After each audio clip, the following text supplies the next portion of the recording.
우리는 지난주에 몸의 건강 못지않게 우리의 마음, 우리의 영혼을 정결하게 지키는 것이 참 중요하다는 말씀을 나누었습니다. 우리가 영적으로 참 어지럽고 혼탁한 시대를 살아가고 있죠. 그것 때문에 우리 개인의 영혼, 우리의 삶이 무너질 뿐만 아니라 사회적으로도 얼마나 큰 어려움과 문제를 경험하게 되는지를 우리는 똑똑히 보고 있습니다. 2014년 4월 16일 정말 많은 국민들을 슬픔과 절망 속에 빠지게 한 세월호 사건이 있었습니다. 꽃다운 우리의 자녀들이 안타깝게 죽어갔던 그 사건의 배후에는 유병언을 따르는 구원파의 무리들이 있었습니다. 배가 자초되고 침몰되고 있었고, 그래서 생명이 죽어가는 그 상황에서 그 위기를 극복하고 생명을 구해야 할 선장과 선원들은 그 자리를 피해서 다 도망가 버리고 말았습니다. 이런 도덕적인 불감증이 일어나게 된 것, 그들이 믿고 있었던 잘못된 교리 때문이었다라고 하는 것이죠. 구원파에 속해 있는 사람들은 자신들이 말하는 구원을 얻게 되면 더 이상은 죄인이 아니라 의로운 사람, 의인이 된다, 이렇게 가르치고 있습니다. 그래서 회개할 필요도 없고 죄책감을 느낄 필요도 없다고 이야기하는 것이죠. 그래서 그런 잘못을 저지르고도 뻔뻔하게 양심의 가책도 느끼지 않고 서 있는 모습들을 볼 수 있었습니다. 잘못된 믿음이 한 사람의 삶만이 아니라 우리 사회 전체를 얼마나 심각한 문제로 몰아가는가 하는 것을 우리는 분명히 보았습니다. 지금 코로나19 사태로 인해서 드러나고 있는 신천지의 실체도 역시 마찬가지죠. 신천지도 잘못된 교리가 참 많이 있습니다. 그 중에서도 가장 심각한 것은 그들은 예수를 믿어서 구원을 받는 것이 아니라 말씀을 깨달아서 구원을 받는다, 이렇게 가르치고 있습니다. 그들이 이야기하고 있는 말씀은 진리가 되시는 하나님의 말씀이 아니라 그들의 교주인 신천지 이만희의 말을 이야기하고 있는 것이죠. 그래서 그들은 신천지의 말씀이 아닌 다른 말씀을 들으면 그들의 영이 죽는다고 가르칩니다.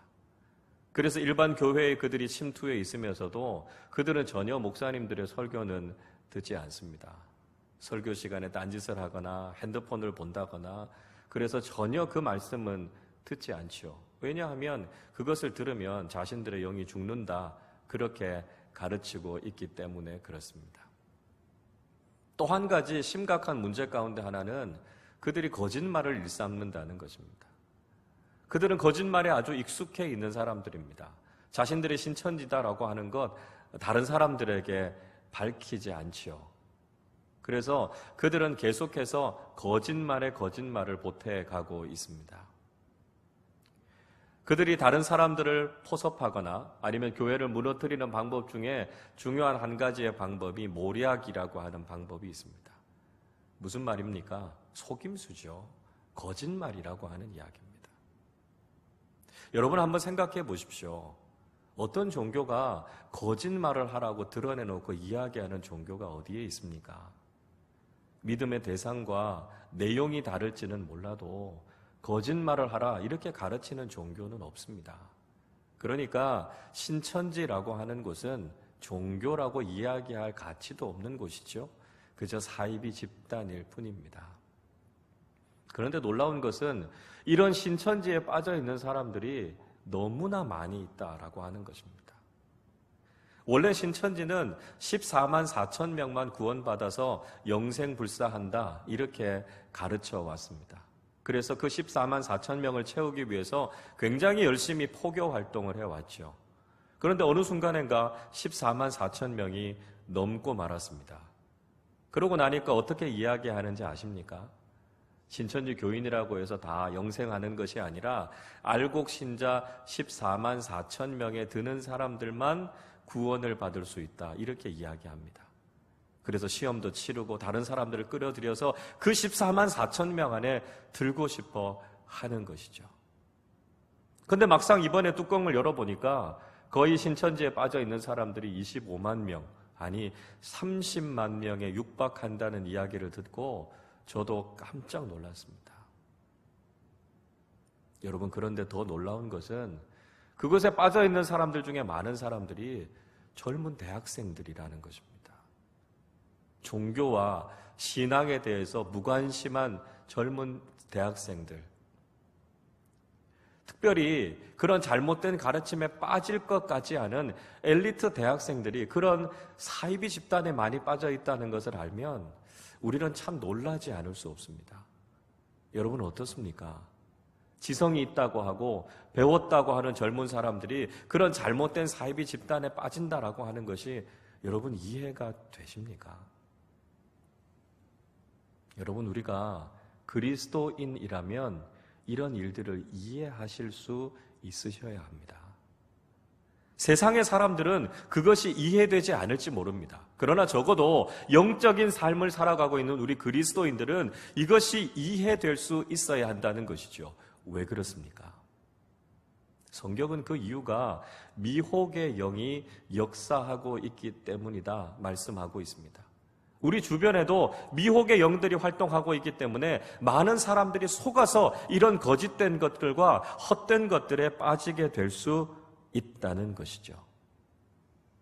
사도 바울은 디모데전서 4장 1절의 말씀을 통해서 우리에게 이렇게 충고해 주고 있습니다. 그러나 성령이 밝히 말씀하시기를 후일에 어떤 사람들이 믿음에서 떠나 미혹하는 영과 귀신의 가르침을 따르리라 하셨으니 이야기하고 있습니다. 어떤 사람들이 미혹의 영, 귀신의 가르침에 빠져서 믿음에서부터 떠나는 일들이 일어나게 될 것이다 이야기하고 있습니다. 사도 베드로도 베드로후서 3장 17절에서 이렇게 말씀합니다. 그러므로 사랑하는 자들아 너희가 이것을 미리 알았은즉 무법한 자들의 미혹에 이끌려 너희가 굳센 데서 떨어질까 삼가라 말씀하고 있습니다. 사도 요한도 요한이서 7절의 말씀에서 이렇게 기록합니다. 미혹하는 자가 세상에 많이 나왔나니 이는 예수 그리스도께서 육체로 오심을 부인하는 자라 이러한 자가 미혹하는 자요 적 그리스도니 이야기하고 있습니다. 사도들은 미혹하는 사람들, 거짓의 영들이 앞으로 많이 나와서 우리를 미혹해서 믿음에서부터 떨어지게 할 것이다 라고 하는 것을 계속해서 경고하고 있다는 것이죠. 사람들은 이런 잘못된 영에 이끌려서 잘못된 가르침에 빠지게 될 것을 이야기하고 있습니다. 그래서 우리에게 무엇보다 중요한 것은 이런 것들을 분별해낼 수 있는 능력이 필요하다는 것이죠. 우리가 아무리 학식을 가지고 있다고 할지라도, 우리가 아무리 지위가 높다고 할지라도 이것으로부터 자유롭지 않다는 것입니다. 우리 그리스도인들도 그 잘못된 것에 빠지지 않는다고 장담할 수 없다는 것이죠. 그래서 우리는 올바른 영적인 분별력을 가지는 사람들이 되어야 합니다. 영적인 분별력은 인간적인 지식에서부터 오는 것이 아니죠. 무엇이 진리인가, 무엇이 거짓인가라고 하는 것을 분별해낼 수 있는 것은 오직 성령께서 우리에게 깨닫게 해주실 때만 알 수 있다는 것입니다. 고린도전서 12장의 말씀은 성령의 은사에 대해서 우리에게 말씀하고 있습니다. 10절과 11절의 말씀은 이렇게 기록합니다.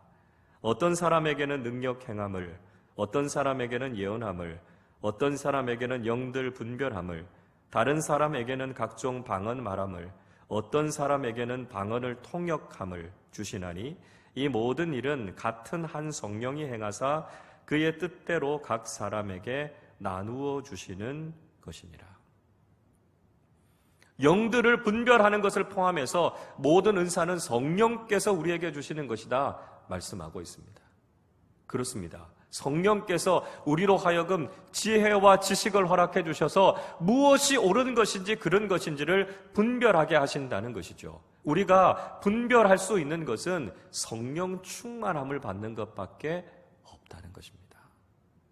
영적으로 혼탁한 시대를 살아가는 우리가 성령 충만함을 통해서 하나님의 일과 사단의 일이 무엇인가를 분명히 구별해낼 수 있는 믿음의 사람들이 되실 수 있기를 바랍니다. 오늘 우리가 읽은 마태복음 16장의 말씀은 영적 분별과 관련해서 아주 중요한 말씀을 우리에게 들려주고 있습니다. 예수님과 늘 논쟁을 일삼기 좋아하는 사람들이 오늘 예수님께 나아왔다 이렇게 이야기하고 있습니다. 어떤 사람들이었습니까? 그들은 바리새인들과 사두개인들이었다 말씀하고 있습니다.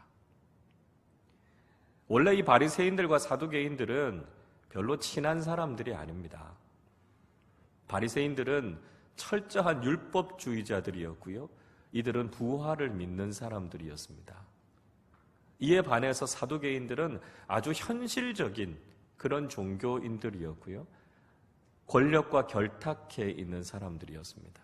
그래서 이 사두개인들은 사후세계나 부활에 대해서는 잘 믿지 않았습니다. 그런데 오늘 그들이 함께 예수님께 나아왔다 이렇게 이야기하고 있습니다. 무엇을 보여주고 있는 것입니까? 그들이 가지고 있는 악한 목적을 이루기 위해서 모종의 연합전선을 세운 것이죠. 그들이 예수님께 와서 시험했다 이야기하고 있습니다. 1절의 말씀을 보십시오. 바리새인과 사두개인들이 와서 예수를 시험하여 하늘로부터 오는 표적 보이기를 청하니 말씀합니다. 시험하다라고 하는 헬라어 단어 페이라조라고 하는 말은 긍정적인 의미로는 믿음을 연단한다 이런 뜻을 가지고 있습니다. 예수님께서 가끔 제자들의 믿음을 확인하시기 위해서 테스트하실 때 이 단어를 사용하기도 하셨습니다. 그러나 대부분의 경우는 악한 목적을 가지고 시험에 걸려 넘어지게 하기 위해서 이런 일들을 했다는 것이죠. 예를 들어 보자면 마태복음 19장 3절은 이렇게 말씀합니다. 바리새인들이 예수께 나와 그를 시험하여 이르되 사람이 어떤 이유가 있으면 그 아내를 버리는 것이 옳으니까. 바리새인들이 예수님께 질문하고 있는데요. 이 질문은 굉장히 곤란한 질문이었습니다. 이런 내용이죠. 모세의 율법에는 이혼 증서를 써서 아내를 버려도 된다 이렇게 이야기하고 있습니다. 그런데 사랑의 예수님께서 아내를 버리는 것을 인정한다면 예수님의 가르침과는 위배되는 것이니까요. 예수님께서 이렇게도 저렇게도 하기 어려운 아주 곤란한 질문을 하고 있는 것이죠.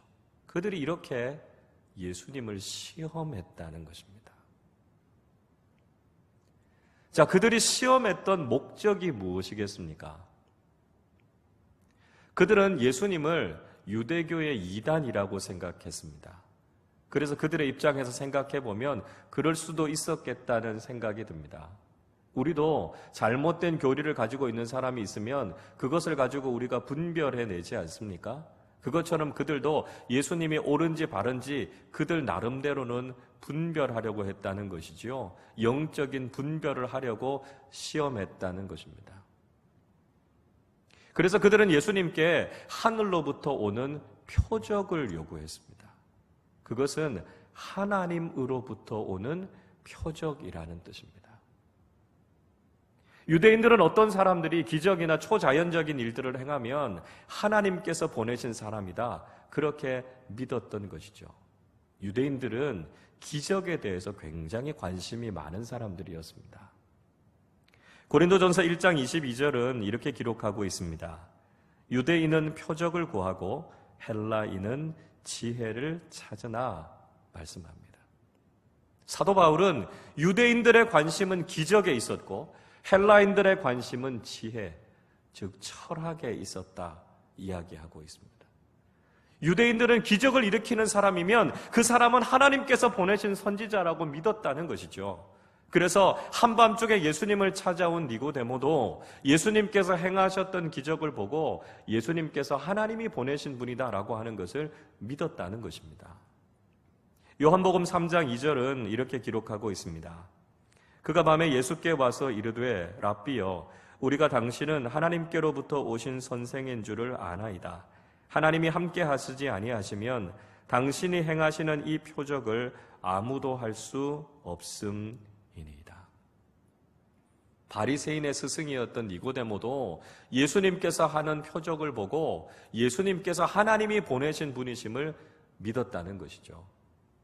자, 그래서 이 바리새인들과 사두개인들도 기적을 행해서 하나님이 보내셨다라고 하는 것을 증명해 보이라 이렇게 예수님께 요구하고 있는 것입니다. 자, 그때 예수님께서 어떻게 대답하셨습니까? 오늘 본문 2절과 3절을 보십시오. 예수께서 대답하여 이르시되 너희가 저녁에 하늘이 붉으면 날이 좋겠다 하고 아침에 하늘이 붉고 흐리면 오늘은 날이 굳겠다 하나니 너희가 날씨는 분별할 줄 알면서 시대의 표적은 분별할 수 없느냐. 예수님께서는 우리가 하늘을 보고 날씨를 예측할 수 있다 말씀하고 있습니다. 정확하게 다 알 수는 없지만 우리가 하늘을 보면 대충 날씨가 이렇게 되겠다 하는 것을 알 수 있지 않습니까? 날씨를 예측할 수 있다면 왜 시대의 표적을 분별할 수 없느냐? 주님께서 그렇게 말씀하고 계십니다. 예수님께서 말씀하시는 시대의 표적이라고 하는 것이 무엇입니까? 그것은 예수님께서 당시에 베푸셨던 그 수많은 기적들을 이야기하고 있습니다. 날씨를 예측할 수 있는 것보다 훨씬 더 확실하게 예수님께서 그 수많은 기적을 행하셨음에도 불구하고 왜 예수님을 믿지 못하느냐라고 하는 것을 예수님께서 지적하고 계신 것이죠.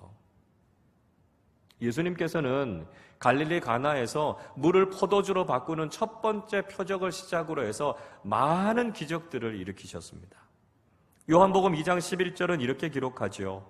예수께서 이 첫 표적을 갈릴리 가나에서 행하여 그의 영광을 나타내심에 제자들이 그를 믿으니라 말씀하고 있습니다. 물을 포도주로 만드는 이 첫 표적을 시작으로 해서 예수님은 수없이 많은 기적을 일으키셨습니다. 오병이어의 기적, 풍랑을 잔잔하게 하는 기적, 물 위를 걸으시는 기적, 죽은 자를 살리시는 기적, 귀신을 쫓아내시는 기적. 예수님께서 그렇게 수없이 많은 기적을 베풀었지만 그들은 그 표적을 보고도 예수님을 믿지 않았다는 것이죠. 여러분, 그들의 문제가 무엇이었습니까? 그들은 도무지 예수님을 믿지 않으려고 했다는 것입니다.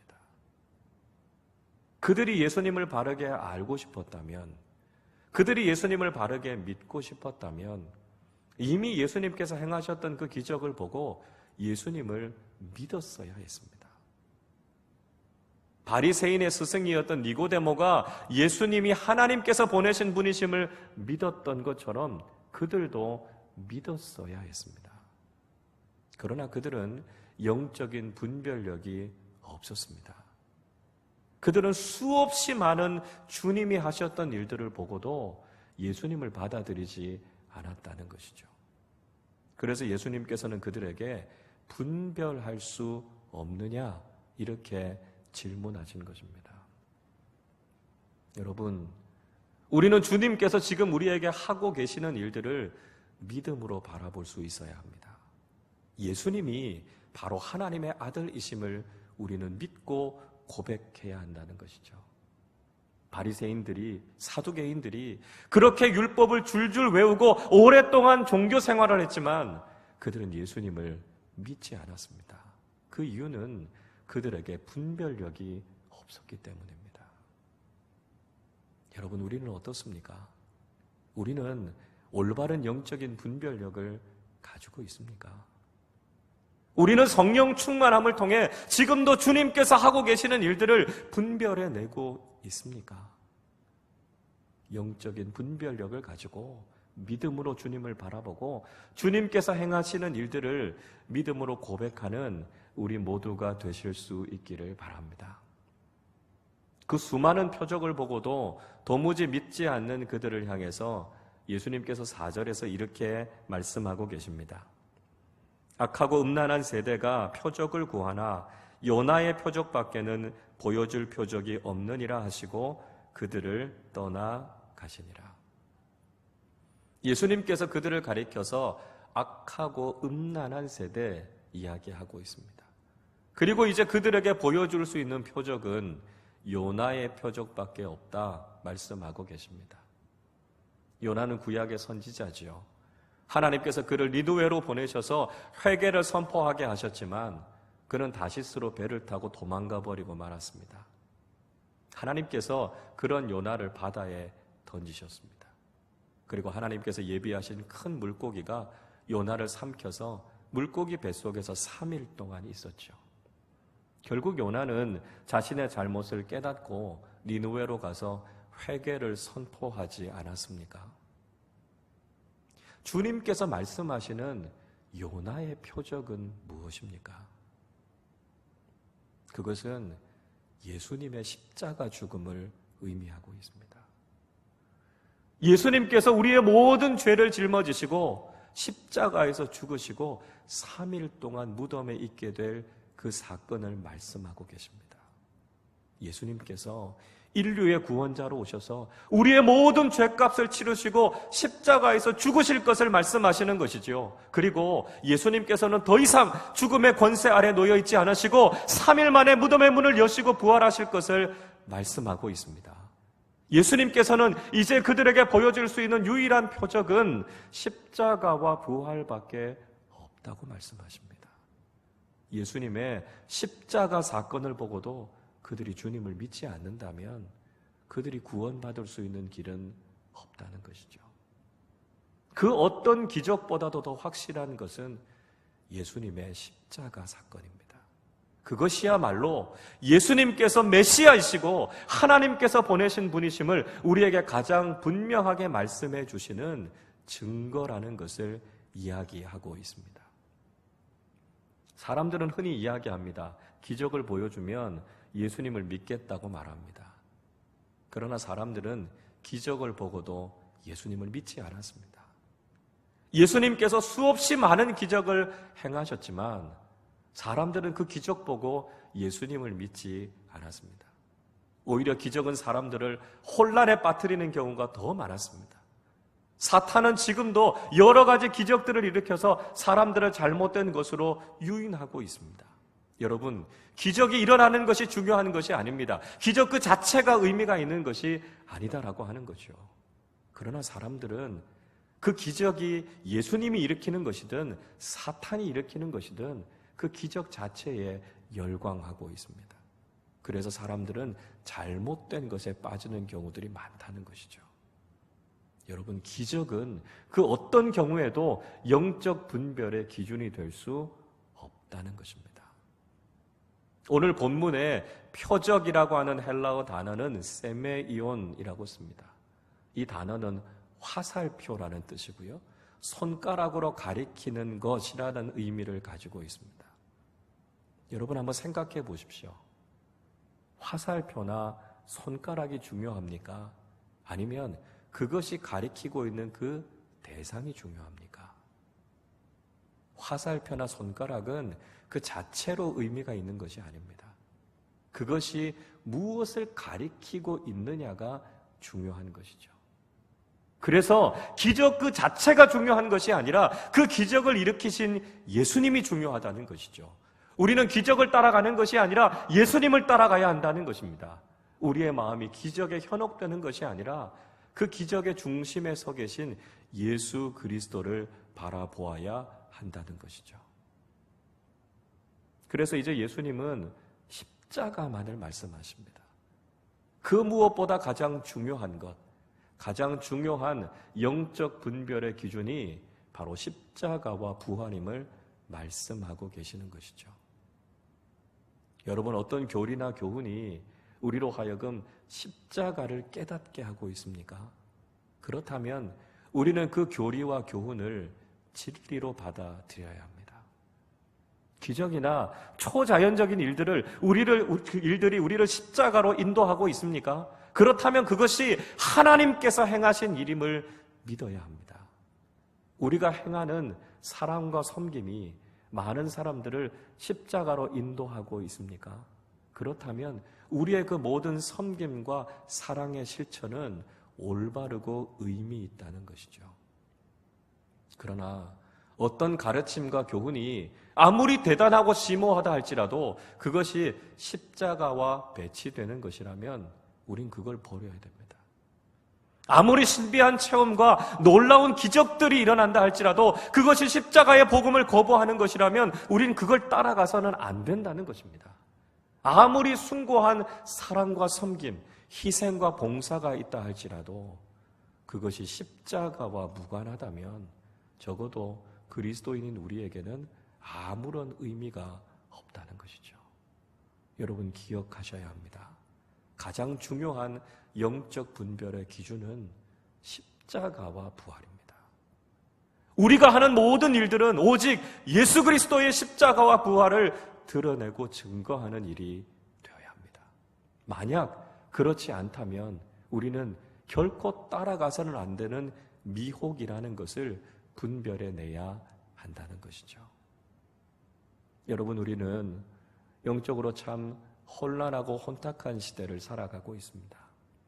무엇이 참인가 거짓인가 분별해내기 참 어려운 시대죠. 사람들의 속임수도 분별해내기 어렵습니다.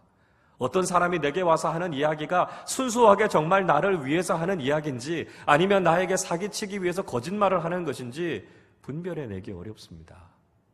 여러분, 사람들의 속임수도 이렇게 간교하다면 사단과 미혹의 영들이 하는 일들을 분별해내는 것 얼마나 어려운 일이겠습니까?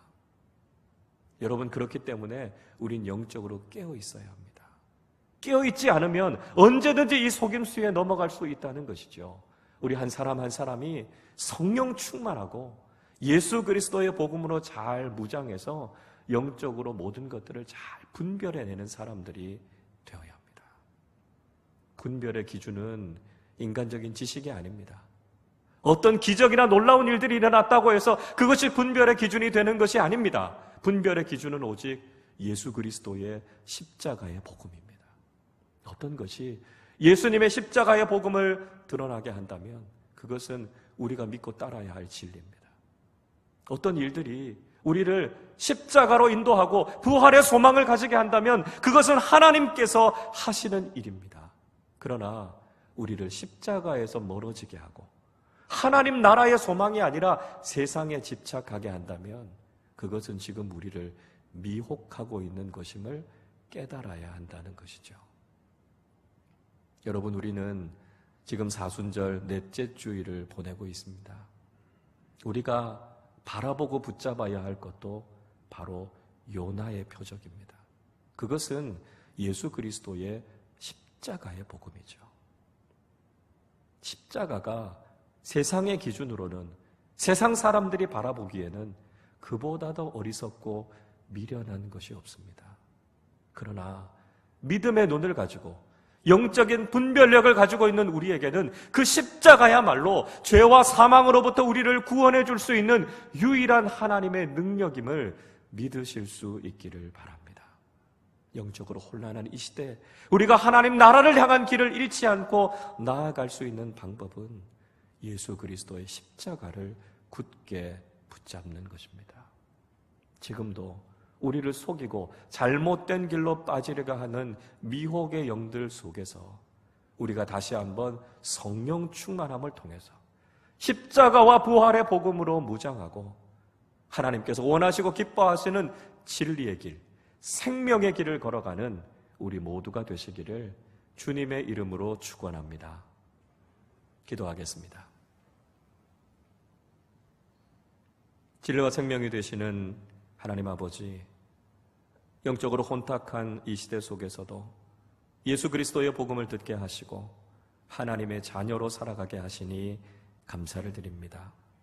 이단과 사이비, 미혹의 영들과 잘못된 거짓이 난무하는 이 시대 속에서 하나님 저희들에게 영적인 분별력을 허락하여 주시고 늘 진리와 생명의 말씀을 따라가는 믿음의 사람들이 되게 하여 주시옵소서.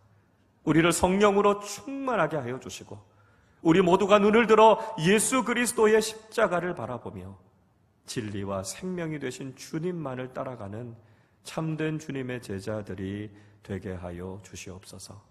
주님, 참 어렵고 힘든 시대를 살아가고 있습니다.